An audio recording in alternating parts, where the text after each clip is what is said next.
Ну, типа черевков. И исполнять можно вообще зверски.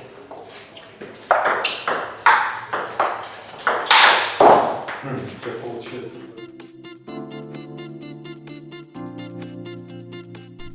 Всем привет, с вами Алексей Сыпачевский, я эксперт по настольному теннису и инвентарю для него. В этом видео вы увидите и услышите обзор длинных шипов Dr. Neubauer Boomerang Classic. Ввиду того, что эта накладка оказалась очень-очень интересной, и я даже считаю, что это одни из самых эффективных, сильно тянущих длинных шипов вообще, мы сделали отдельно большой объемный обзор на версию OX и отдельно на версию на губке. Просто совмещать все это в одно видео было бы слишком длинно, слишком объемно. И также OX версии и версии на губках играют очень по-разному, и одни теннисисты играют оксами, другие играют на губке.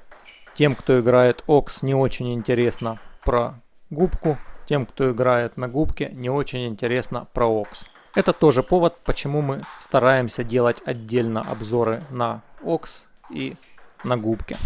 Ну а если вас интересует тема различий, чем OX отличается от версии на губке, то можете посмотреть оба обзора и сопоставить различия, а также можете в плейлисте, посвященном губкам и их влиянию на игру, ссылку найдете под видео, найти несколько видео, где эти темы рассматриваются подробнее.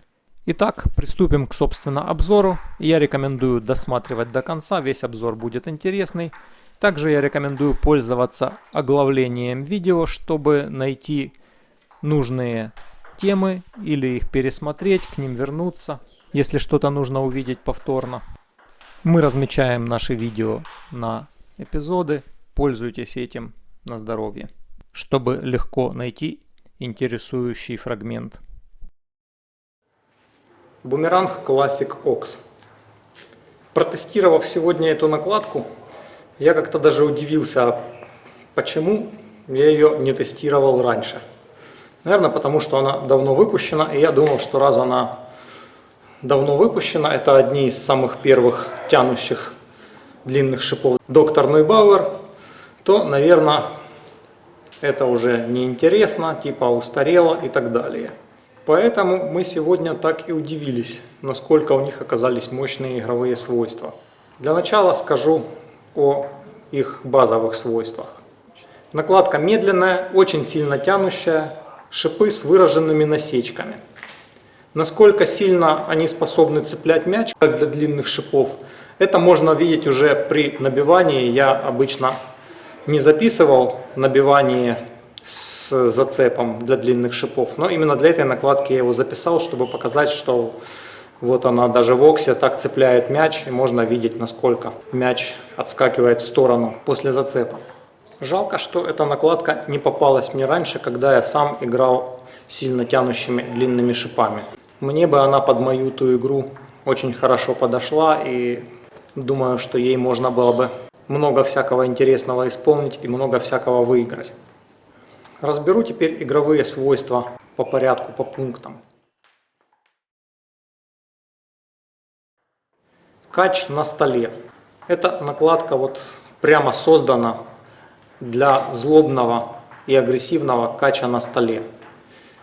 Ей нужно именно играть на столе злобно и агрессивно, потому что она медленная, сильно тянущая, и пассивное перекидывание такой накладкой не будет эффективно. Но если игрок технически подготовлен, если у него есть техника, есть умение, есть понимание тактики игры, то можно очень много всякого на столе исполнять. За счет того, что накладка способна сильно цеплять мяч, соответственно, можно варьировать, либо придать вращение, либо не придать вращение, чередуя вращение и плоскочи. Также за счет сильной способности к вращению можно делать всякие боковые подрезки, запускать дуги в любую сторону. Можно делать это все агрессивно и неожиданно. Также должен отметить, что когда мы тестируем кач на столе против подавляющего большинства длинных шипов, я не совершаю много ошибок. То есть, когда мой напарник играет кач новыми длинными шипами, а я играю против него. Обычно я попадаю обратно практически все. Эта накладка оказалась редким случаем, когда я много ошибался против его игры. Он, конечно, с непривычки к данным шипам тоже часто ошибался, но это именно с непривычки, это лечится привыканием к накладке и тренировками с ней. Тут никаких вопросов нету, если ей потренироваться, будешь попадать намного больше, чем мой напарник попадал, только взяв ее в руки. Ну а я хочу отметить, что я много ошибался против этой накладки. Потом мы с ним поменялись. Я взял в руки его ракетку с наклеенным туда бумерангом. И сделали мы это для того, что у нас с моим напарником разные технические умения. Он умеет одно, я другое. И я продемонстрировал еще много всякого того, чего мой напарник не применяет. В том числе оказалось, что этой накладкой очень хорошо делать так называемую атакующую подрезку. То есть очень быстрый агрессивный втык, когда мяч летит на высокой скорости и не ожидающий соперник на него не успевает. Подведу итог по качу на столе. Бумеранг Classic Ox в этом элементе просто чудесно себя проявляет, очень хороша, но рассчитана на технически подготовленного игрока с активной игрой. То есть если новичок будет просто перекидывать мяч, это не будет интересно и эффективно. Это для техничных теннисистов, которые хотят использовать по максимуму богатые возможности этой накладки. И надо отметить, что далеко не все длинные шипы позволяют вот такую игру, как вы могли видеть, демонстрацию всяких злобных и агрессивных приемов кача на столе, которую мы тут записали во время этого теста. Теперь перейдем к атаке. Несмотря на то, что шип очень медленный, за счет того, что он очень контрольный, атака тоже получается хорошо. При этом можно делать как медленную атаку, которая просто идет по очень низкой стелящейся траектории, и за счет этого сложная и неудобная для соперника. С низких мячей только так и нужно делать, так как длинные шипы это в принципе не та накладка, которой нужно сильно бить с низких мячей.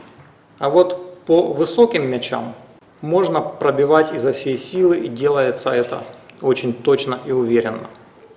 Для тех наших зрителей, которые не знакомы со всеми свойствами всех длинных шипов, я отмечу, что если длинные шипы обладают очень слабой тягой, то ими очень сложно пробивать высокие мячи, потому что мяч норовит в таком случае соскользнуть с накладки. То есть именно мощный завершающий удар надежно, уверенно делается лучше всего сильно тянущими длинными шипами. И также нужно отметить, что все длинные шипы в отношении к мощному завершающему удару надо поделить на две категории. Те, которые позволяют бить с максимальной силой и не теряют контроля, вот как Бумеранг Classic. И есть еще, хотя и обладающие тягой шипы, но которые при самых сильных ударах теряют контроль, мяч плывет и улетает с ракетки неконтролируемо. Это я к тому, что не все длинные шипы позволяют делать завершающий удар изо всей силы, особенно если это еще и шипы Ox. Но Бумеранг Classic позволяет. Так что тем теннисистам, у кого есть хорошая техника завершающего удара или кто намерен ее себе поставить и применять в игре, вот Бумеранг Classic позволит ее реализовать, позволит этот удар без проблем применять.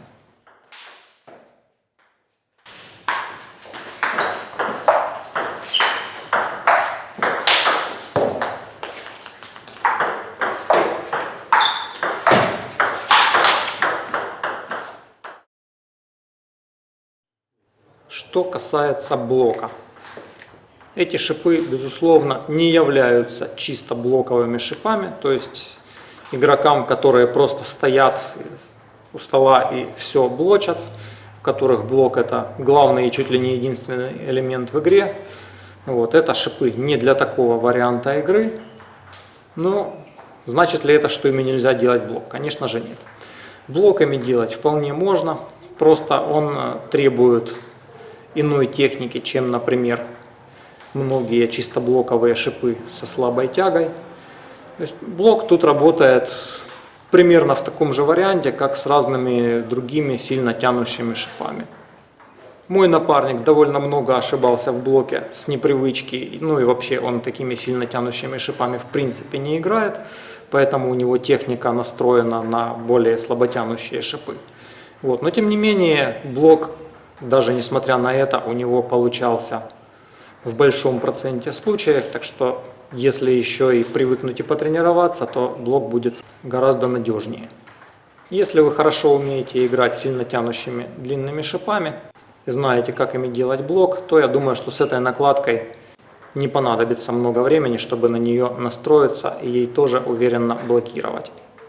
Для тех наших зрителей, кто не играл сильно тянущими длинными шипами, а играл, например, только слаботянущими, я отмечу, что блок такой накладкой, как Boomerang Classic, требует учета реакции на вращение у накладки. То есть тут, если приходит топс с сильным вращением, нужно сыграть немножко или вверх, или навстречу, то есть немножко добавить наката, чтобы мяч не просто отскакивал пассивно от накладки, а обработать его. Тогда блок будет идти на стол намного надежнее. Но, как вы можете видеть из записанной нами демонстрации, даже чоп-блоки у моего напарника часто получались этой накладкой. Не надо это понимать как рекомендацию брать эту накладку игрокам, специализирующимся на чоп-блоке. Я всего лишь говорю, что даже чоп-блок ей можно делать. Что касается мячей, которые прилетают от блока, то тут я тоже могу отметить, что возврат очень хороший, очень злобный и неприятный для соперника. То есть в данном случае для меня прилетал. Я был удивлен, насколько сложные и неудобные мячи возвращаются.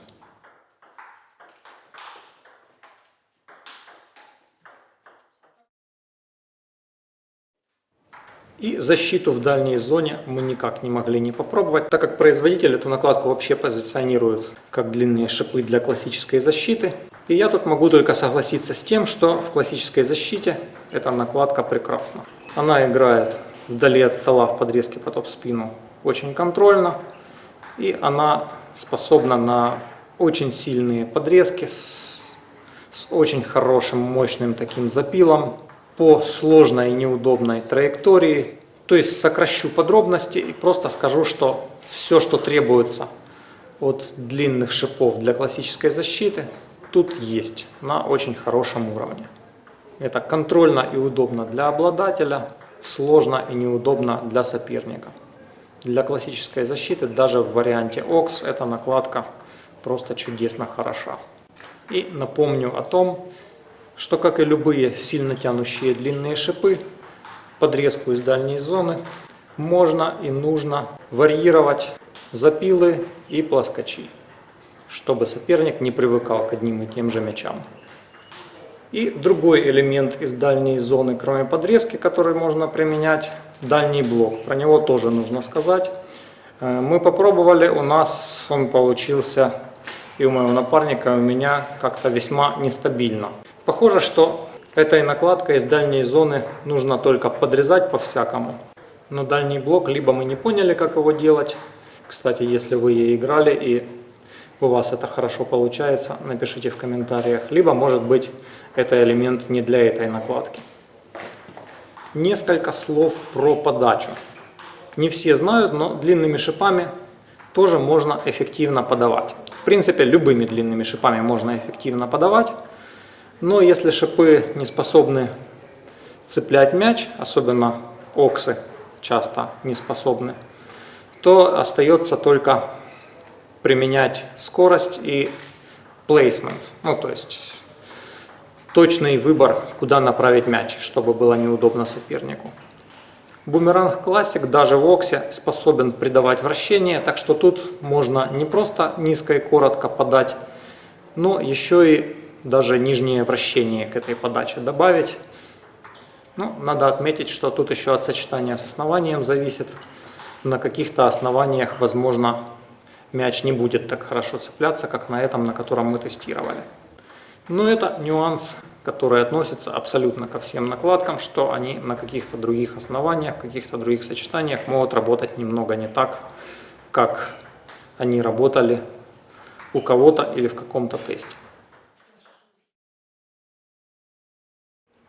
По OX-версии Boomerang Classic это все, а версию на губке протестируем отдельно и расскажем о ней отдельно. Подведем итоги по Boomerang Classic OX. Эта накладка обладает богатейшими возможностями, как в технических элементах, так и, исходя из этого, в тактике. Позволяет играть эффективно в любой зоне, позволяет играть разнообразно и агрессивно, и рассчитана на технически подготовленного или как минимум желающего освоить разнообразную технику теннисиста. То есть это не для пассивной игры в тык-штрык в 1,5 приема. Это накладка для техничной и разнообразной игры с обилием всяких простых и сложных технических приемов, чтобы за счет своей активной игры, за счет своей техники создавать сопернику всякие сложные и неудобные ситуации и выигрывать очки именно за счет активной игры, за счет захвата инициативы, за счет подготовки своей атаки. То есть накладка для теннисиста, который хочет играть и выигрывать сам, а не ожидает, что накладка за него все сделает. И как накладку в своем классе среди сильно тянущих, медленных, очень контрольных длинных шипов я Boomerang Classic OX оцениваю очень высоко.